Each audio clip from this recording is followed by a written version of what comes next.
Welcome to Spooktober, where we play with monsters and scary things. Things that go bump in the night. You'll be thrilled and chilled to the bone. Enjoy your death. And welcome back. This is part 3 of Bloodrayne. Bloodrayne. I'm here with some guy named Nate and Luke. It's Luke again. I really want him to have his own. If you do start something up, Luke, I will shamelessly plug the shit out of you, and I'll be like, I'll do what I do to Vince when I randomly will like screen cap one of his videos and be like, oh my god, something cool just happened on Vinsanity's channel. You better watch. You know, I've done that to Vince a whole bunch of times. It's been really fucking clickbaity. I hate clickbait so much. I make fun of it most of the time. Like the videos that are like, oh my god, this happened to my car, and it's still showing a guy going. And then like a big boobed woman and arrows pointing at her tits, and you're like, what does that have to do with your car?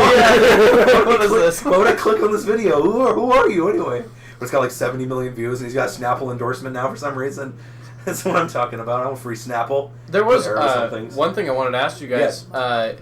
Board games. What have you guys played any board games? I love board games. I love playing board games, but we haven't played any Ooh, board games on the show. On the show. I think it would be cool for a change of pace if we did like a let's play a board game type thing. Yeah. I mean, that'd be a cool like sub-channel idea if you wanted to make like a third channel. Yeah. Just do that every once in a while. But I'm starting to collect board games again. I got like 4 different copies of Monopoly, like classic ones. I have Settlers of Catan, which I love.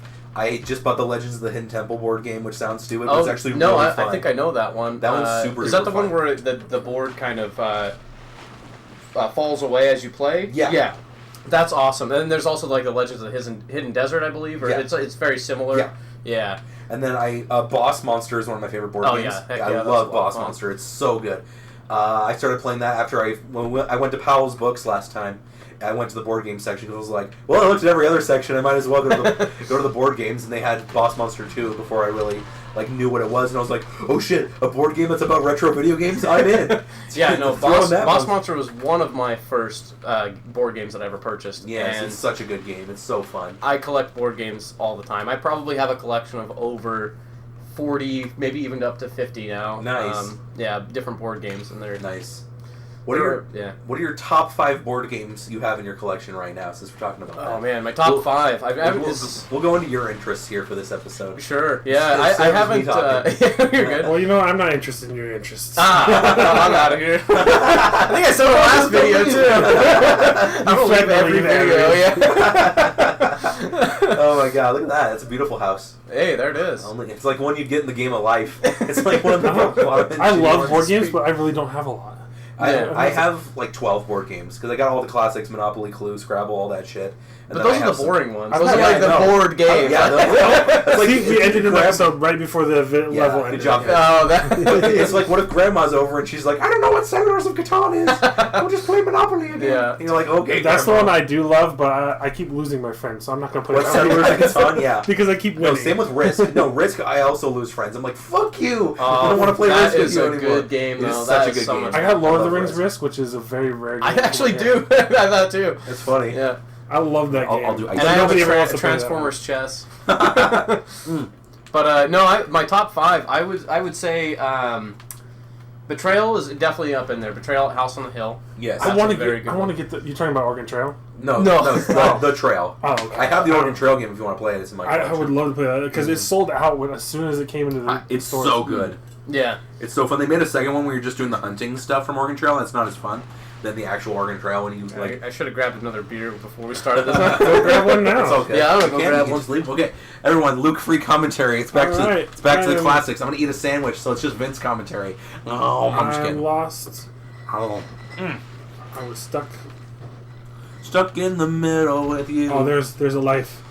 Clowns to the left of me. Jokers to the right. Here I am. You like Reservoir Dogs? Never seen it. Wait, were you asking me? Because I'm still in the room. No, you're still in the room, Luke? Yeah, have you seen Reservoir Dogs? I have not, actually. Oh, it's a good movie. That's what I think of when I think of that song, Vince. Since when on our way to Portland, we were listening to the radio up until the radio died, and every time a song would come on, Vince wouldn't know the artist or like the band or anything. He would know what movie it came from. He'd be like, The Departed, like immediately. And I'm like, how are you doing this, Vince?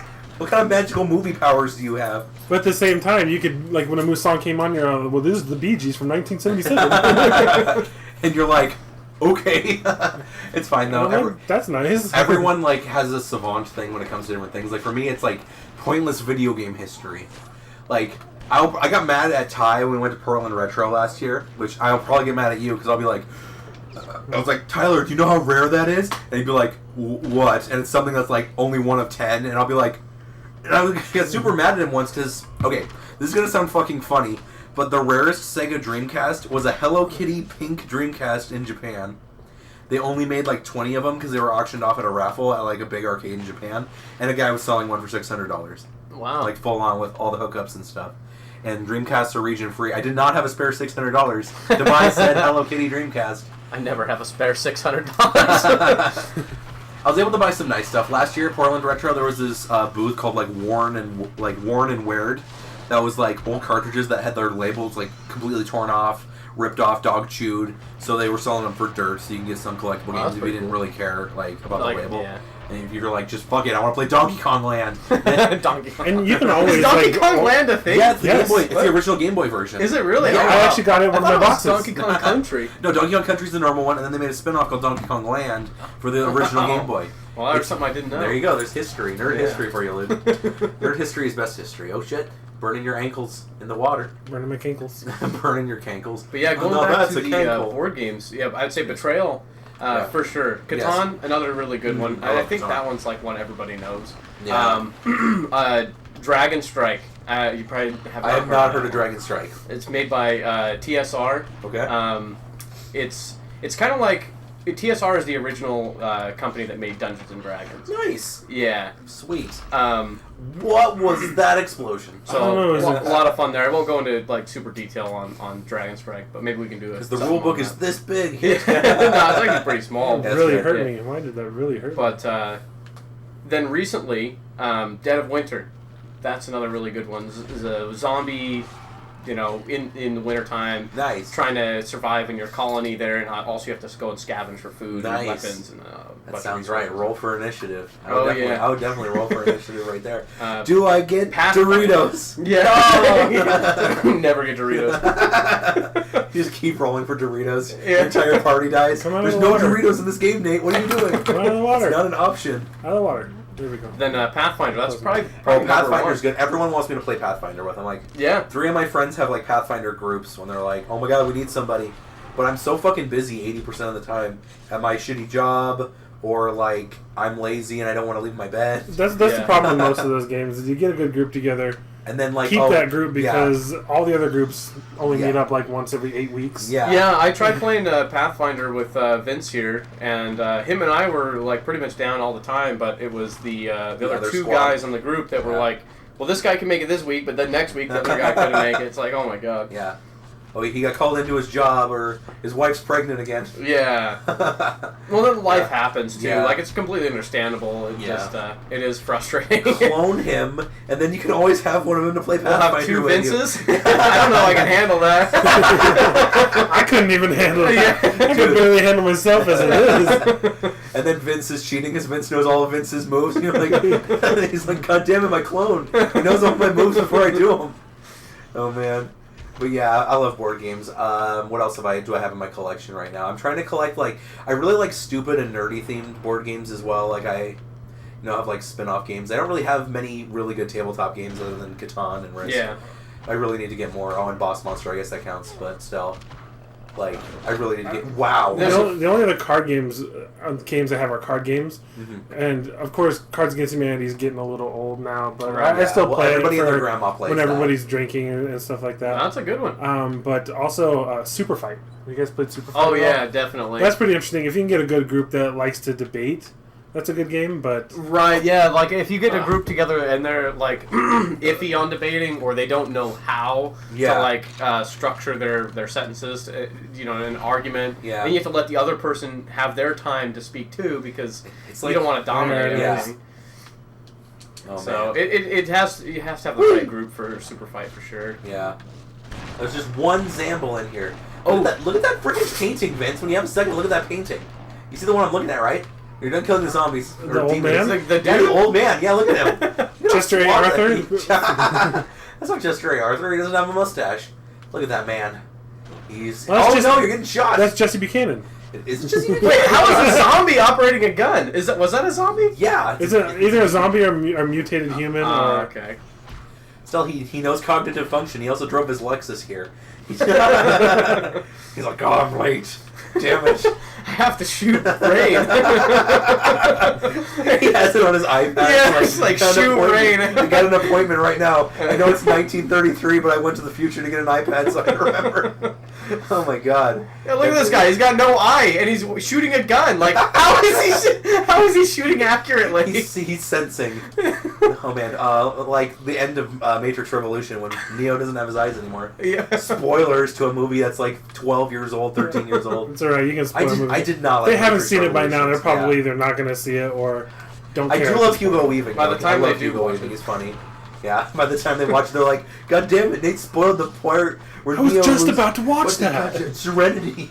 Yeah. That's something my wife does. Did Like, you say Serenity? Yeah. Isn't it Trinity? Oh wait, Trinity. you were saying Yeah. Okay, I was... Damn it, it was Trinity. I'm It's thinking, Trinity, I'm thinking yeah. of the Firefly movie now. What the hell's wrong with my brain? But yeah, you know what I mean. Trinity. But yeah, like, Matrix 1, classic. Matrix Reloaded I actually watched because it was the first R-rated movie I actually watched. And then Matrix Revelations, no thank you. God, my mom never really cared about like me watching R-rated movies, so I had seen so many R-rated movies by the time I was like 13. Yeah. Hey look, it's the sheriff around these you ugly parts. son of a bitch. We don't like your kind around here. Look at this clipping. Wow, look at his look at his mouth. You got a pretty mouth. He's like squinting his eyes as he's talking, like That's what all Southern cops do. But they're not part of their job they're in description. France. they're in France. Yeah, do you hear all the music? It's like, Moi, zibul fatah. Well, maybe you got the point, but... I did not know. Actually, I will let you out of prison. Now show me your titties. Show me them, booby. Is Is this like the start of a porno? Like, I tell you, that's going to bring up another story. I told you guys before the recording, but I'll tell you now. The Bloodrayne movies get so graphic by the time it goes from the first one to the third one. I'm going to take a bite of Chipotle turkey. First one's pretty good. I mean, it's all like Sci-Fi Channel type stuff. Mm-hmm. But when you get to the third Bloodrayne, it's like a softcore porn. You're telling me It's about just- that. that's awesome. And it's so beautiful. Well, why are we playing this? Like, why can't we do? Let's put on Bloodrayne 3. Let's just instead of playing Bloodrayne, let's watch Bloodrayne for the. Yeah, we'll get so many copyright strikes. There's like, oh no, there's a nipple on the screen. Flag. No, flag, we'll just flag. say we're reviewing it. It's, Yeah, there you go. it's fair use. Mirror the image, pixelate the nipple, and then you're fine. Yeah. That's how people get away with it, though, on YouTube, like the Nostalgia Critic or any like reviewer on YouTube. They'll just get away with it by either doing such short clips that they can't get flagged by the YouTube robots, or by mirroring the image. Because if you do one of those two things, then you're fine, which is stupid. Yeah. It's like, we caught 3 seconds of the Goofy movie in your film. We're just mad. We're gonna flag all your videos. Yeah. And then Disney shows up at your door, and they're like, you got served. I'm bringing that joke back, Vince. And then you're Or like, if you know- Disney and that one guy in one day. God damn it. Or if you know, like the Bible Reloaded guys. Yeah. Jake and Hugo. I don't know if you watched their channel, but I do not, but I'll give them a look. yeah, they actually did end up winning. Not a well, they didn't win a lawsuit. I think they actually just settled, but they did a lawsuit against someone who was trying to flag all their videos for like fair use and like copyright stuff. Yeah, they technically won, but it was a settlement. So. That's crazy though. There's so many YouTubers that got like harassed basically from like fair use. Like the Completionist Yeah. was one of the guys because he was. And it's affiliated not with- fair. It's not right. Like Yeah. you have to good job, Vince. your monetization comes from those. So. Exactly.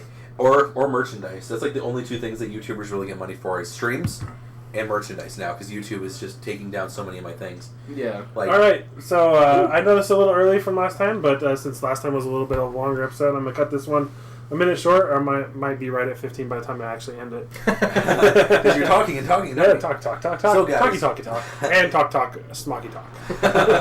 Would you wear a Alright. smock, Vince? I don't know. All right, we're gonna continue on in the next episode. We're gonna do this new level with more fun stories. Stick around.